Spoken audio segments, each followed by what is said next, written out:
上周，俄军派出规模罕见的舰艇编队远赴古巴参加联合演习，震动美西方。美军也针锋相对，高调派出核潜艇到古巴关塔那摩湾美海军基地。北约成员国加拿大的一艘巡逻舰也进入古巴哈瓦那港。而就在当地时间16号，古共中央第一书记、古巴国家主席迪亚斯卡内尔参观了抵达哈瓦那港的俄罗斯海军舰艇编队，并向俄罗斯水兵致意。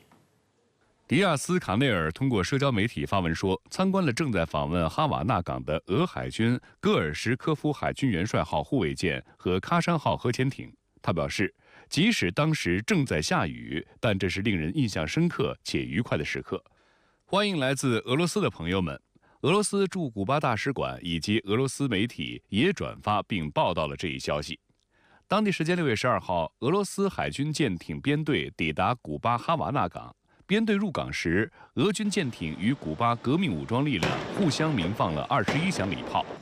此次访问古巴的舰艇编队由俄海军最先进、作战能力最强的护卫舰戈尔什科夫海军元帅号、救援拖船尼古拉齐克尔号、游船科学院院士帕申号以及核潜艇喀山号组成。这是近年来规模最大的俄海军舰队出现在加勒比海，也是苏联解体后俄罗斯海军首次派遣核潜艇访问古巴。俄罗斯总统新闻秘书佩斯科夫当天表示，对俄罗斯这样的海上大国来说，这是一次常规访问。A Russian naval deployment docked in Havana on Wednesday for the first time since the start of the war in Ukraine. Analysts say it's a signal, coming 2 weeks after Washington gave the Ukrainian army the green light to hit targets within Russia with US weapons. The Russian Defense Ministry released a video of the flotilla carrying out drills while approaching Cuba, and the Biden administration dispatched 3 destroyers to track the flotilla. 那么俄罗斯用这种方式也表明，就是说，如果西方支持乌克兰对俄罗斯纵深战略目标进行打击的话那么俄罗斯也是可以完全进行各种反制的。就在俄军舰队抵达哈瓦那的同一天，俄罗斯外长拉夫罗夫在莫斯科与到访的古巴外长罗德里格斯举行会面，两国外长分别谴责了美国对彼此的经济封锁和制裁等霸权行径。美国新闻周刊用“古巴导弹危机 2.0” 来形容俄罗斯海军舰艇编队进入古巴港口。古巴导弹危机发生在1962年10月，持续了13天，苏联妥协撤走有关导弹。美方也解除了对古巴的严厉封锁，而事情的起因是苏联为反制美国在意大利和土耳其部署可搭载核弹头的中程弹道导弹，因此才秘密将同类核武器运送至古巴。这被认为是冷战时期距离核大战爆发最近的一次危机，让全世界都惊出了一身冷汗。事后，为了防止美军中的激进派以先斩后奏的方式对苏联发起核打击，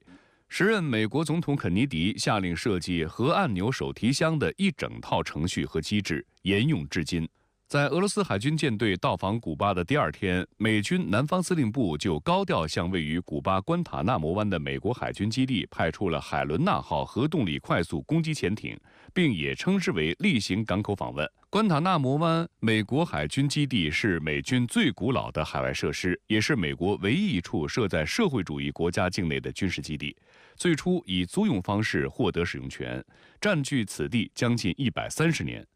古巴社会主义革命后，宣布这里是被美国非法占领的领土，要求归还，但遭到拒绝。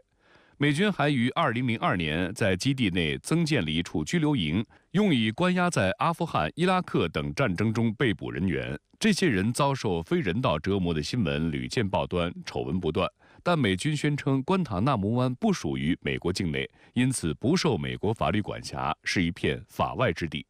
14号，古巴副外长卡洛斯·费尔南德斯表示，美方按照多年来的一贯程序，在海伦娜号驶入古巴境内之前进行了通报。但他强调，我们并不喜欢一个敌视古巴的国家的核潜艇出现在我们的领土和水域中。外界注意到，古巴方面其实一直不欢迎美国核潜艇。去年7月，同属洛杉矶级核动力攻击潜艇的帕萨迪纳号也曾不请自来，古巴方面当时十分愤怒，称是挑衅性的升级。上周，五角大楼发言人迪茨曾表示，美国当局认为俄罗斯部署核潜艇，部分原因是古巴政府不满帕萨迪纳号去年访问关塔那摩湾。分析认为，美国虽然没有关塔那摩湾的主权，但已经事实盘踞在这里超过1个世纪。美方也时不时向古巴秀肌肉，来宣示其控制权。从战略上来说，关塔那摩湾基地是美国加勒比海战略的重要之处，这里扼守南美洲通往北美的海上要道，也是大西洋进入加勒比海的咽喉。因此，美军绝不允许俄罗斯染指此地，而俄罗斯也正是利用这一点来提醒美国自己的战略实力。这是双方的一个外交上的一个，应该讲一直是双方外交的一个障碍。那么美国为什么一定要把这个关塔那摩基地掌握在手里？因为我们讲美西战争是美国走向全球扩张的一个关键节点。美西战争以后，美国就开始把控制整个拉丁美洲作为它的一个基本国策。关塔那摩湾正好是处在这个关键基地它同时连接了大西洋和那个加勒比海那么这是美国要强行占领那个关塔那摩的一个非常重要的一个战略因素。本月16号是黄埔军校建校100周年纪念日，两岸都举办了纪念活动。大陆方面广泛邀请黄埔校友后代及两岸各界人士共同纪念黄埔精神，呼吁实现民族复兴。而在岛内，赖清德等人当天也出席了黄埔军校校庆仪式，并再次抛出台独言论。黄埔100年饱含珍贵的民族记忆，绝不该沦为赖清德之流的台独自白秀场。赖清德在讲话中再次延续就职演说的台独自白，以中国指称大陆，还鼓吹所谓捍卫主权。岛内媒体还注意到，赖清德说更不能够接受首战及中战的投降主义。马英九基金会执行长萧旭岑立即回应称，这显示赖清德倾向寻求战争，但岛内民众需要的是避免战争的领导人，而不是引战的领导人。深圳卫视注意到，首战及中战的说法由马英九在2020年提出，他引述当时的蔡政府发布的防务政策研究报告指出，两岸军事实力悬殊，一旦解放军开始军事行动，就在很短时间内打完，让台湾没机会等美军来支援。萧旭岑反问，赖清德批首战及中战是所谓投降主义，那么是否可以理解为赖清德批蔡英文时期研究的就是这个投降主义？实际上，由于赖清德的台独立场，黄埔军校的校友普遍反对他以及同样立场的台防卫部门负责人顾立雄参加100年校庆。一些校友、台军退役将领甚至提前表示，如果赖清德参加，他们就拒绝出席。我不会去，因为我们现在司令台上如果是赖清德的话，我凭良心讲，我举不起这个手。我想，跟我想法的人会很多。赖清德、顾立雄等。他们都不应该去，为什么？100年前成立黄埔军校，黄埔军校在哪里？在广州啊。那为什么要成立黄埔军校？因为要2次革命。为什么要2次革命？因为要北伐。为什么要北伐？因为要统一。然后我们的任务是要统一中国，而不是要中国分裂。我们要让外国人不要再欺负我们中国人。对，我们中华民族我们要复兴。所以。大家都知道这是我们的使命，我们的任务。台湾联合报评论指出，赖清德当天的讲话向台军退役将领等黄埔校友进行了某种妥协，接受陆军官校来自大陆的100年历史，但演说时仍借着断代叙述，切割台湾与大陆的历史渊源，让已经紧张的两岸关系更添变量。